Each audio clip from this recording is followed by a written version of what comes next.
Shock. Cullum murders Anna and covers his tracks with fake evidence. General Hospital spoilers. Port. Charles had survived mob wars, serial killers, betrayals, and secrets that stretched across generations. Yet nothing could prepare the town for the tragedy that would shake its foundations and leave even the strongest residents questioning everything they thought they knew. It began on a cold evening when Anna Devane found herself closer than ever to exposing a dangerous conspiracy. For weeks, Anna had been quietly investigating Cullum. While many people viewed him as an ambitious businessman trying to establish himself in Port Charles, Anna sensed something darker beneath the surface. The clues were small at first. Missing financial records, secret meetings, unexplained transfers of money, and, most importantly, a growing list of people who seemed terrified whenever Cullum's name was mentioned. Anna trusted her instincts. She always had. Those instincts had saved lives countless times throughout her career. Unfortunately, this time they would place her directly in the path of a killer. Earlier that day, Anna received an anonymous message. "I have proof. Meet me at the old warehouse. Come alone." The message contained documents that appeared authentic, enough to convince Anna that someone inside Cullum's organization was finally ready to talk. Without informing many people, she headed toward the waterfront. The warehouse sat abandoned near Pier 55.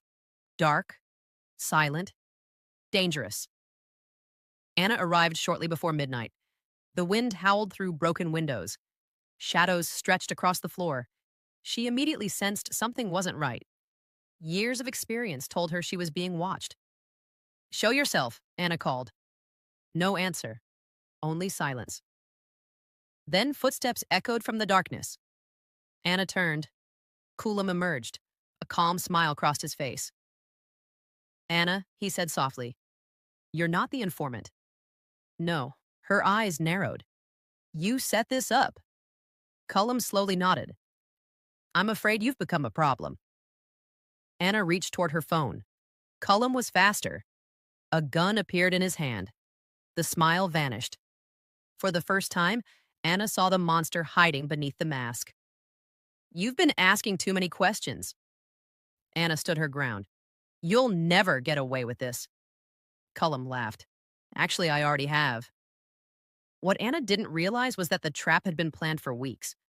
Cullum had studied every detail, every possible witness, every possible escape route, every piece of evidence. Nothing had been left to chance. The confrontation escalated quickly. Anna attempted to distract him. She moved toward a support beam. Cullum followed. The tension became unbearable. Then a gunshot shattered the silence. One shot. Everything changed. Anna staggered backward. Shock filled her eyes. She looked down at the spreading stain across her jacket. For a brief moment, she seemed unable to believe what had happened. Cullum stared at her coldly. No remorse, no hesitation, no guilt, only calculation. Anna collapsed onto the warehouse floor. The legendary spy and investigator who had survived countless enemies lay motionless. Cullum approached carefully. He checked for a pulse. Nothing. Anna Devane was dead. Most killers would panic. Cullum didn't. His real plan was only beginning. He immediately activated Phase 2, covering his tracks. Within minutes, he changed clothes. He wiped down every surface. He removed shell casings. He destroyed security equipment. Then he began planting evidence. Evidence designed to point investigators toward an entirely different suspect. His first target was Jason Morgan. Jason's reputation made him the perfect scapegoat. Cullum planted a weapon previously connected to one of Jason's former operations. He arranged financial records suggesting Anna had recently been investigating Jason. He even forged messages implying a confrontation between them. By sunrise, an entirely false narrative had been created. A narrative that looked remarkably convincing. The next morning, Port Charles woke up to horrifying news. Anna's body had been discovered. Shock spread through the city. The Metro Court became a gathering place for grieving friends. Robert Scorpio refused to believe it. Mac was devastated. Felicia broke down in tears. Even Sonny Corinthos struggled to process the loss. Anna had been a fixture of Port Charles for decades. Now she was gone. Meanwhile, Cullum played his role perfectly. He appeared heartbroken, concerned, helpful, sympathetic. No one suspected him, at least not initially. The PCPD launched a full investigation. Commissioner Jordan Ashford personally oversaw the case. Early evidence seemed overwhelming. The weapon, the messages, the records. The Everything pointed toward Jason. Jordan hated the conclusion, but facts were facts. Or so it seemed. Jason was quickly brought in for questioning. The accusations stunned him. "I didn't kill Anna." Jordan remained skeptical. "The evidence says otherwise." Jason clenched his jaw. Then someone planted it. Unfortunately, nobody listened. The case against him appeared too strong. News spread rapidly. Public opinion turned against Jason. Even some of his allies began questioning whether he was telling the truth. Cullum watched the chaos unfold exactly as planned. Every headline protected him. Every accusation aimed at Jason moved suspicion farther away. But one person wasn't convinced. Carly Spencer. She knew Jason better than anyone. Something felt wrong. Very wrong.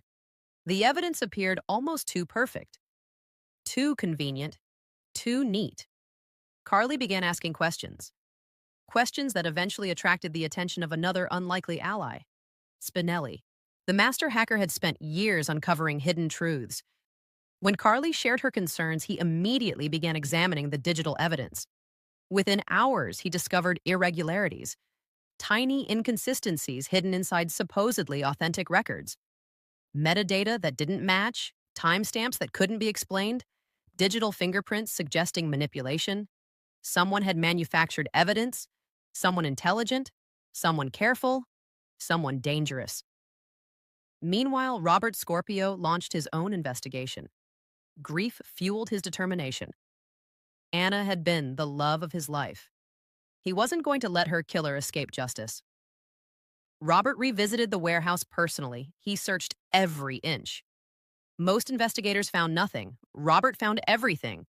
A damaged security sensor, an unusual tire mark, a partial footprint. Individually, they meant little. Together, they formed a new picture. One that didn't include Jason. The deeper Robert dug, the more suspicious Cullum became. Yet proving it would be difficult. Cullum anticipated scrutiny. Every move had been calculated. Every connection hidden. Every witness neutralized. Days passed, then weeks. The investigation stalled. Jason remained under suspicion. Port Charles remained divided. Cullum grew increasingly confident. He believed he had won. He believed Anna's death would remain unsolved forever. That confidence became his greatest mistake. Because he underestimated one thing: Anna herself. Before heading to the warehouse that night, Anna had taken precautions. Instinct told her danger was near. She secretly recorded several conversations connected to her investigation. Most recordings appeared insignificant. One didn't. The recording surfaced unexpectedly when Emma Drake sorted through Anna's belongings. Inside an encrypted file was a conversation mentioning a secret account connected directly to Cullum. The discovery changed everything. Suddenly, investigators had a new lead. Robert immediately pursued it. Spinelli helped trace financial transactions. What they found was explosive. Millions of dollars moving through shell corporations, payments to criminals, bribes, extortion, and eventually a direct link placing Cullum near the warehouse on the night Anna died. The walls began closing in. Cullum realized the danger. Panic finally appeared. For the first time since the murder, he felt vulnerable. He responded the only way he knew, by creating more lies, more fake evidence, more manipulation. Unfortunately for him, the strategy was failing. Too many cracks had appeared. Too many questions remained unanswered. Jordan ordered a complete review of the investigation. Every piece of evidence connected to Jason was re-examined. Experts soon confirmed what Carly suspected. Most of it had been fabricated. The revelation shocked Port Charles. Jason was officially cleared. Attention shifted toward Cullum. The pressure intensified.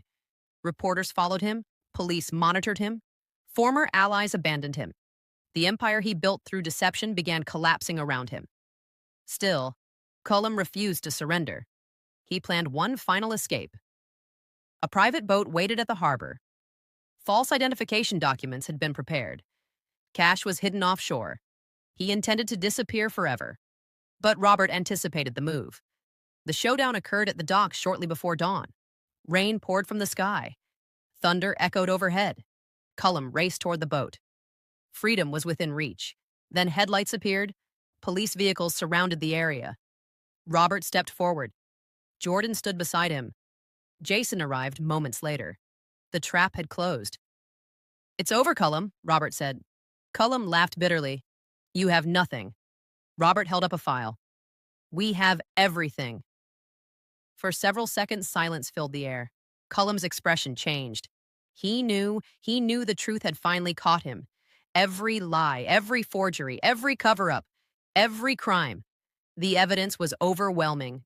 Anna had solved the case even after death. Her determination had exposed the truth. Cullum looked toward the water, then toward the officers, then toward Robert. "I never should have underestimated her." Those words became his confession. Police moved in. Handcuffs clicked around his wrists. The nightmare was over, yet victory felt hollow, because Anna was still gone. Days later, Port Charles gathered for a memorial service. Friends and family shared stories, memories, laughter, tears. Robert delivered the final tribute. His voice trembled as he addressed the crowd. Anna spent her life protecting people. She never stopped fighting for justice. Even when evil believed it had won, Anna found a way to reveal the truth. The audience stood in silence. Many cried. Others smiled through tears, because they knew Anna Devane's legacy would never disappear. Her courage would inspire future generations. Her sacrifices would never be forgotten. And the man who murdered her would spend the rest of his life paying for what he had done. As the sun set over Port Charles, a sense of peace finally settled across the city. Justice had prevailed. Truth had survived. And Anna's spirit lived on in everyone she had touched. But in Port Charles, secrets never remain buried forever.